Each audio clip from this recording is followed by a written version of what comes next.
ಎಲ್ಲರಿಗೂ ನಮಸ್ಕಾರ. ನನ್ನ ಯೂಟ್ಯೂಬ್ ಚಾನೆಲ್ಗೆ ಸ್ವಾಗತ. ವಿದ್ಯಾರ್ಥಿಗಳೇ, ಇವತ್ತಿನ ವಿಡಿಯೋದಲ್ಲಿ ನಾನು ವ್ಯಾವಹಾರಿಕ ಪತ್ರವನ್ನು ಬರೆಯುವುದು ಹೇಗೆ ಎನ್ನುವಂತಹ ಮಾಹಿತಿಯನ್ನು ನಿಮ್ಮ ಎದುರಿಗೆ ಕೊಡ್ತಾ ಇದ್ದೇನೆ. ಹೌದು ವಿದ್ಯಾರ್ಥಿಗಳೇ, ಯಾವುದೇ ಒಬ್ಬ ವ್ಯಕ್ತಿ ಒಂದು ಸಂಸ್ಥೆಗೆ ಅಥವಾ ಇಲಾಖಾ ಮುಖ್ಯಸ್ಥರಿಗೆ ಬರೆಯುವ ಪತ್ರವನ್ನು ವ್ಯಾವಹಾರಿಕ ಪತ್ರ ಎನ್ನುತ್ತಾರೆ. ಇದರ ಉದ್ದೇಶವೆಂದರೆ ಒಂದು ಕೋರಿಕೆ ಇರಬಹುದು, ಒಂದು ಮನವಿ ಇರಬಹುದು ಅಥವಾ ಬೇಡಿಕೆ ಇರಬಹುದು. ಇದನ್ನು ಬರವಣಿಗೆಯ ರೂಪದಲ್ಲಿ ಅಥವಾ ಲಿಖಿತ ರೂಪದಲ್ಲಿ ಬರೆಯುವುದನ್ನು ವ್ಯಾವಹಾರಿಕ ಪತ್ರ ಎನ್ನುತ್ತಾರೆ. ಸಾಧಾರಣವಾಗಿ ವಿದ್ಯಾರ್ಥಿಗಳೇ, ನಿಮಗೆ ವ್ಯಾವಹಾರಿಕ ಪತ್ರ ಅಥವಾ ಖಾಸಗಿ ಪತ್ರ ಯಾವುದಾದರೂ ಒಂದನ್ನು ಬರೆಯಲು ಪರೀಕ್ಷೆಯಲ್ಲಿ ತಿಳಿಸುತ್ತಾರೆ.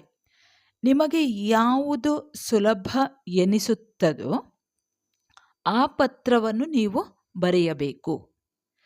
ನಾನು ಇವತ್ತು ನಿಮಗೆ ವ್ಯಾವಹಾರಿಕ ಪತ್ರವನ್ನು ಯಾವ ರೀತಿ ಬರೆಯಬಹುದು ಅನ್ನುವಂಥದ್ದನ್ನು ಹೇಳಿಕೊಡ್ತಾ ಇದ್ದೇನೆ. ಈ ವ್ಯಾವಹಾರಿಕ ಪತ್ರದಲ್ಲಿ ನೀವು ಹೇಗೆ ಖಾಸಗಿ ಪತ್ರದಲ್ಲಿ ಯಾರಿಗೆ ನೀವು ಪತ್ರವನ್ನು ಬರೆಯುತ್ತೀರೋ ಅವರ ಆರೋಗ್ಯ ವಿಚಾರಿಸುವಂಥದ್ದಿರ್ಬೋದು ಅಥವಾ ಕ್ಷೇಮ ಸಮಾಚಾರವನ್ನು ವಿಚಾರಿಸುವಂಥದ್ದೆಲ್ಲ ಇರ್ಬೋದು. ಆದರೆ ಇಲ್ಲಿ ಈ ವ್ಯಾವಹಾರಿಕ ಪತ್ರದಲ್ಲಿ ಇದಕ್ಕೆಲ್ಲ ಅವಕಾಶವಿಲ್ಲ.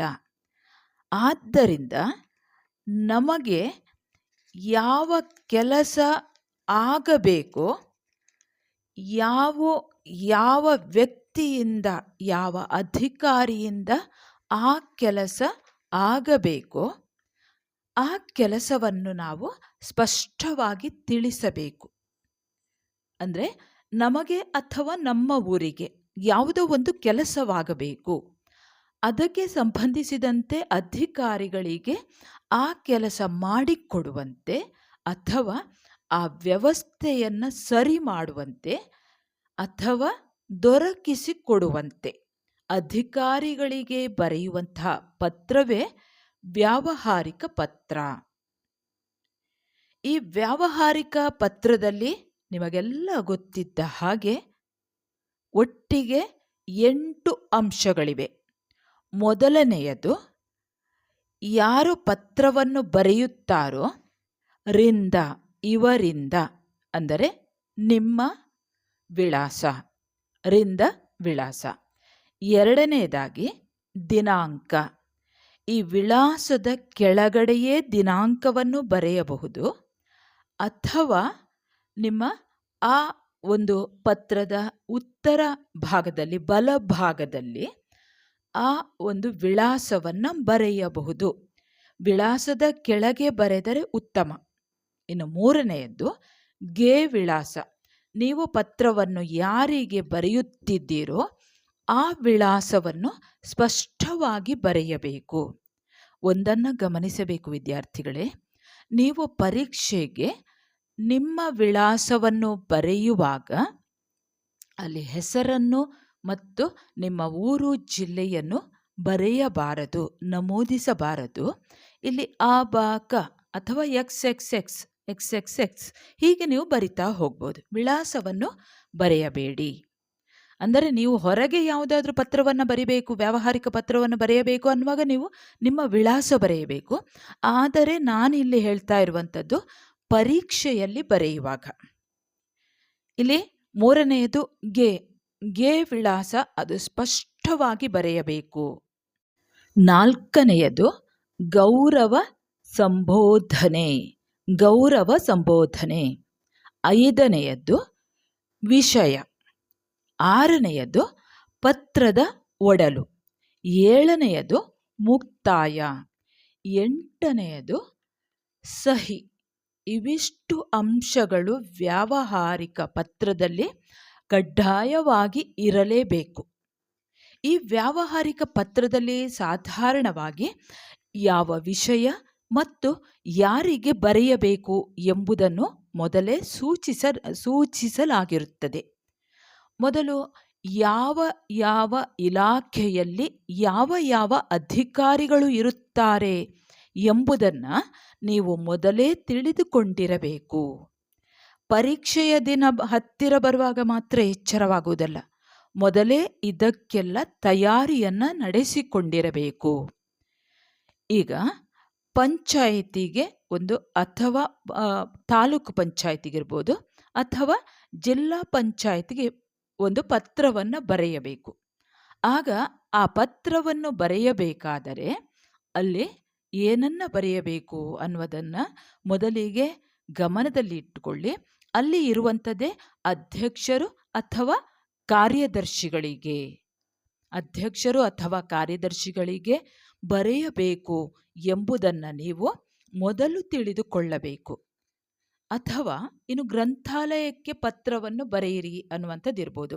ನಿಮ್ಮ ಊರಿನಲ್ಲಿ ಗ್ರಂಥಾಲಯದ ಅವಶ್ಯಕತೆ ಇದೆ, ಅಥವಾ ಇಂತಹ ಗ್ರಂಥಾಲಯದಿಂದ ನನಗೆ ಪುಸ್ತಕ ಬೇಕು ಅನ್ನುವಂಥದ್ದನ್ನು ನೀವು ಯಾರಿಗೆ ಬರೀಬೇಕು? ಈ ಪತ್ರವನ್ನು ಬರೆಯಬೇಕಾದರೆ ಗ್ರಂಥಾಲಯದ ಅಧಿಕಾರಿಗಳಿಗೆ ಬರೆಯಬೇಕು. ಇನ್ನು ವಿದ್ಯುತ್ ಇಲಾಖೆಗೆ ಪತ್ರ ಬರೆಯುತ್ತೀರಿ, ಆಗ ಕಾರ್ಯನಿರ್ವಾಹಕ ಅಭಿಯಂತರರು ಈ ಒಂದು ಪದನಾಮವನ್ನು ನೀವು ನೆನಪಿನಲ್ಲಿ ಇಟ್ಟುಕೊಳ್ಳಬೇಕು. ಇನ್ನು ಶಾಲೆ ಅಥವಾ ಕಾಲೇಜಿಗೆ ಪತ್ರವನ್ನು ಬರೆಯುವಾಗ ಮುಖ್ಯೋಪಾಧ್ಯಾಯರು ಅಥವಾ ಪ್ರಾಂಶುಪಾಲರು ಇದನ್ನು ನೆನಪಿನಲ್ಲಿ ಇಟ್ಟುಕೊಳ್ಬೇಕು. ಇನ್ನು ಜಿಲ್ಲಾಡಳಿತಕ್ಕೆ ಬರೆಯುವಾಗ ಜಿಲ್ಲಾಧಿಕಾರಿಯವರು ಅನ್ನುವಂಥದ್ದನ್ನು ನೀವು ಅವರಿಗೆ ಪತ್ರವನ್ನು ಬರೆಯುವಂಥದ್ದು, ಅದನ್ನು ನೆನಪಿನಲ್ಲಿ ಇಟ್ಟುಕೊಳ್ಳಿ. ಇನ್ನು ಶಿಕ್ಷಣ ಇಲಾಖೆಗೆ ಬರೆಯುವಾಗ ಆಯುಕ್ತರು, ಆ ವಿಳಾಸವನ್ನು ನೀವು ನೆನಪಿನಲ್ಲಿ ಇಟ್ಟುಕೊಳ್ಬೇಕು. ಇನ್ನು ಕೆಲವೊಮ್ಮೆ ಬ್ಯಾಂಕ್ಗೆ ಪತ್ರವನ್ನು ಬರೆಯಬೇಕಾಗುತ್ತದೆ. ಅದು ಶಿಕ್ಷಣ ಸಾಲ ಸೌಲಭ್ಯ ಇರ್ಬೋದು, ಬ್ಯಾಂಕಿನಲ್ಲಿ ಖಾತೆ ತೆರೆಯುವ ಬಗ್ಗೆ ಇರ್ಬೋದು. ಆಗ ಇದನ್ನೆಲ್ಲ ನೋಡಿಕೊಳ್ಳುವವರು ಬ್ಯಾಂಕ್ನ ಮ್ಯಾನೇಜರರು, ಅಂದರೆ ಕನ್ನಡದಲ್ಲಿ ವ್ಯವಸ್ಥಾಪಕರು. ಯಾವ ಬ್ಯಾಂಕು ಅನ್ನುವಂಥದ್ದನ್ನು ಮತ್ತೆ ನೀವು ಬರೆಯಿರಿ. ಮೊದಲಿಗೆ ಬರೆಯುವಂಥದ್ದು ಏನು ಪಾಯಿಂಟ್ ಇದೆ, ಯಾವ ಪದನಾಮ ಇದೆ, ಅದನ್ನು ಸರಿಯಾಗಿ ನೆನಪಿನಲ್ಲಿ ಇರಿಸಿಕೊಳ್ಳಿ. ಇನ್ನು ತಾಲೂಕು ಆಡಳಿತಕ್ಕೆ ಬರೆಯುವಾಗ ತಹಶೀಲ್ದಾರರು, ರಾಜಕಾರಣಿಗಳಿಗೆ ಕೆಲವೊಮ್ಮೆ ಪತ್ರವನ್ನು ಬರೆಯಲು ಹೇಳುತ್ತಾರೆ. ಆಗ ಆ ರಾಜಕಾರಣಿಗಳ ಅಧಿಕಾರ ಶಿಕ್ಷಣ ಇಲಾಖೆ ಇರ್ಬೋದು, ಸಾರಿಗೆ ಇಲಾಖೆ ಇರ್ಬೋದು. ಹೀಗೆ ಇದನ್ನು ಬರೆಯುವಾಗ ನೀವು ಈಗ ಶಿಕ್ಷಣ ಇಲಾಖೆಗಾದರೆ ಮಾನ್ಯ ಶಿಕ್ಷಣ ಮಂತ್ರಿಗಳು, ಮಾನ್ಯ ಸಾರಿಗೆ ಅಧಿಕಾರಿಗಳು. ಯಾವುದೇ ರಾಜಕಾರಣಿಗೆ ಬರೆಯುವಾಗ ಮಾನ್ಯ ಅನ್ನುವಂಥ ಹೆಸರನ್ನು ಗೌರವಪೂರ್ವಕವಾಗಿ ಬರೆಯಬೇಕು. ಪದನಾಮ, ಇಲಾಖೆಯ ಹೆಸರು, ಊರಿನ ಹೆಸರು, ಇವಿಷ್ಟನ್ನು ನೀವು ಕಡ್ಡಾಯವಾಗಿ ಬರೆಯಬೇಕು. ಇನ್ನೊಂದು ಅಂಶ, ಗೌರವ ಸಂಬೋಧನೆ. ಇಲ್ಲಿ ಮಾನ್ಯರೇ ಅಂತ ಬರೆದು ಒಂದು ಕೊಮ ಅಥವಾ ಅಲ್ಪ ವಿರಾಮವನ್ನು ಹಾಕಬೇಕು. ಇನ್ನೊಂದು ಅಂಶ, ವಿಷಯ ಅಂತ ಬರೆದು 2 ಬಿಂದು. ಇದನ್ನು ನೀವು ಗಮನಿಸಿಕೊಳ್ಳಿ. ಈ ವಿಷಯ ಯಾವತ್ತೂ ಕೂಡ ಖಾಸಗಿಯಲ್ಲಿ ಬರುವುದಿಲ್ಲ, ಖಾಸಗಿ ಪತ್ರದಲ್ಲಿ ಬರುವುದಿಲ್ಲ. ಇದು ವ್ಯಾವಹಾರಿಕ ಪತ್ರದಲ್ಲಿ ಮಾತ್ರ ಬರುವಂಥದ್ದು. ಯಾಕಂದರೆ ಇಲ್ಲಿ ಪತ್ರ ಬರೆಯುವಂಥ ವ್ಯಕ್ತಿ ಮತ್ತು ಬರೆಸಿಕೊಳ್ಳುವಂತಹ ವ್ಯಕ್ತಿ ಯಾರಿರ್ತಾರೋ ಅವರಿಗೆ ಯಾವುದೇ ಸಂಬಂಧವಿರುವುದಿಲ್ಲ. ಇದನ್ನು ಮಾತ್ರ ನೀವು ನೆನಪಲ್ಲಿ ಇಟ್ಟುಕೊಳ್ಳಿ.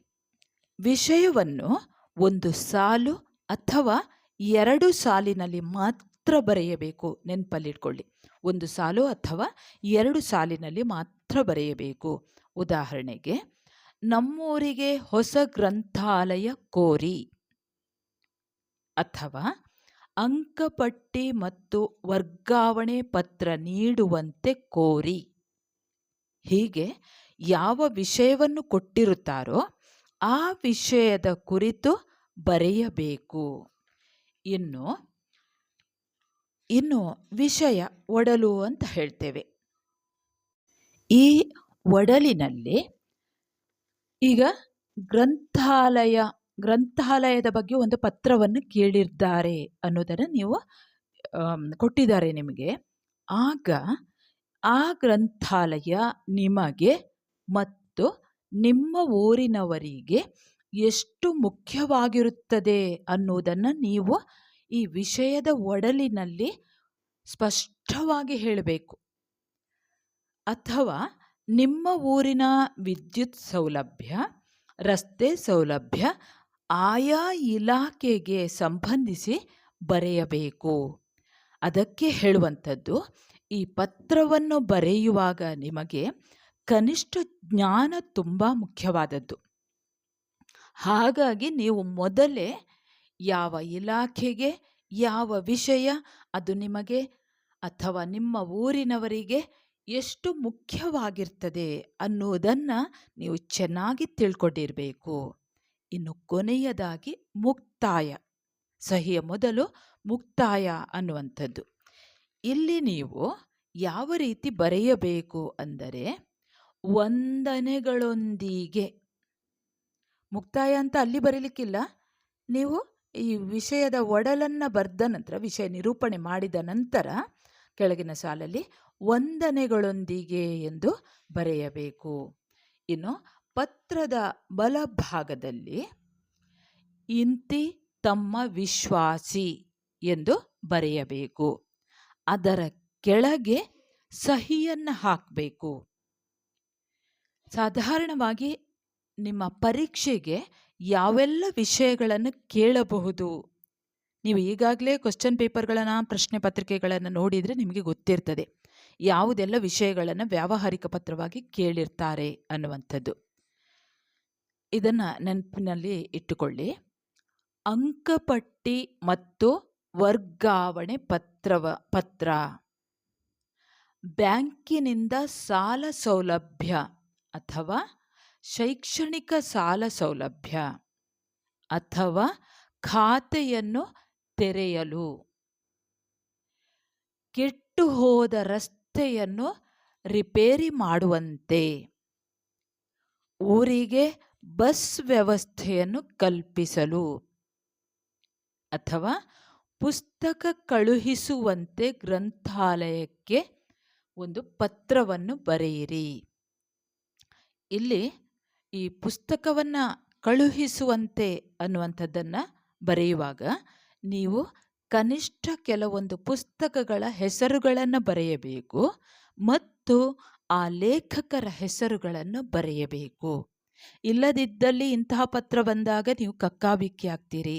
ನೀವು ಯಾವ ಪುಸ್ತಕ ಬೇಕು ಅನ್ನೋದನ್ನು ಸ್ಪಷ್ಟವಾಗಿ, ಅದರ ಲೇಖಕರು ಯಾರು ಅನ್ನುವಂಥದ್ದನ್ನು ಕೂಡ ನೀವು ಮೊದಲೇ ತಯಾರಿ ನಡೆಸಿಕೊಳ್ಬೇಕು. ಇನ್ನು ಕೆಲವೊಮ್ಮೆ ಬೀದಿ ದೀಪಗಳ ದುರಸ್ತಿ ಮಾಡುವಂತೆ ಒಂದು ಪತ್ರ ಬರೆಯಿರಿ. ವಿದ್ಯುತ್ ದೀಪಗಳ ರಿಪೇರಿ ಮಾಡುವಂತೆ ಪತ್ರ ಬರೆಯಿರಿ. ಹೀಗೆ ಪತ್ರವನ್ನು ಬರೆಯುವಂತಹ ಸಂದರ್ಭದಲ್ಲಿ ಮನವಿ, ಕೋರಿಕೆ, ಬೇಡಿಕೆ ಇವುಗಳನ್ನು ಗಮನದಲ್ಲಿ ಇರಿಸಿಕೊಂಡು ಪತ್ರವನ್ನು ಬರೆಯಬೇಕು. ವಿದ್ಯಾರ್ಥಿಗಳೇ, ವ್ಯಾವಹಾರಿಕ ಪತ್ರಗಳಿಗೆ 4 ಅಂಕಗಳಿವೆ. ಹಾಗೆಯೇ ನೀವು ಬರೆಯುವಂತಹ ಪತ್ರ ಎಲ್ಲ ಅಂಶಗಳನ್ನು ಒಳಗೊಂಡು ಮೌಲ್ಯಮಾಪಕರ ಮನಸ್ಸನ್ನು ಗೆಲ್ಲಲು ಎಲ್ಲ ಅರ್ಹತೆ ಇದ್ದರೆ 4 ಅಂಕ ಗ್ಯಾರಂಟಿಯಾಗಿ ದೊರೆಯುತ್ತದೆ. ಇದನ್ನು ನೆನಪಿನಲ್ಲಿ ಇಟ್ಟುಕೊಂಡು ಇನ್ನೊಮ್ಮೆ ಕೇಳಿಕೊಂಡು ಈ ಪತ್ರವನ್ನು, ವ್ಯಾವಹಾರಿಕ ಪತ್ರ ಯಾವ ರೀತಿ ಬರೆಯಬೇಕು ಅನ್ನುವಂಥದ್ದನ್ನು ತಯಾರಿ ನಡೆಸಿಕೊಳ್ಳಿ ವಿದ್ಯಾರ್ಥಿಗಳೇ. ನೀವು ನನ್ನ ಚಾನೆಲ್ಗೆ ಹೊಸಬರಾಗಿದ್ದಲ್ಲಿ ಸಬ್ಸ್ಕ್ರೈಬ್ ಮಾಡಿಕೊಳ್ಳಿ. ಏಕೆಂದರೆ ಶಿಕ್ಷಣಕ್ಕೆ ಸಂಬಂಧಿಸಿದಂತೆ ಅನೇಕ ವಿಡಿಯೋಗಳನ್ನು ನಾನು ಈಗಾಗಲೇ ಹಾಕಿದ್ದೇನೆ. ಸರಿ ವಿದ್ಯಾರ್ಥಿಗಳೇ, ಮುಂದೆ ಇನ್ನೊಂದು ವಿಷಯದೊಂದಿಗೆ ಮತ್ತೆ ನಿಮ್ಮೆದುರಿಗೆ ಬರುತ್ತೇನೆ. ಅಲ್ಲಿಯವರೆಗೆ ನಮಸ್ಕಾರ.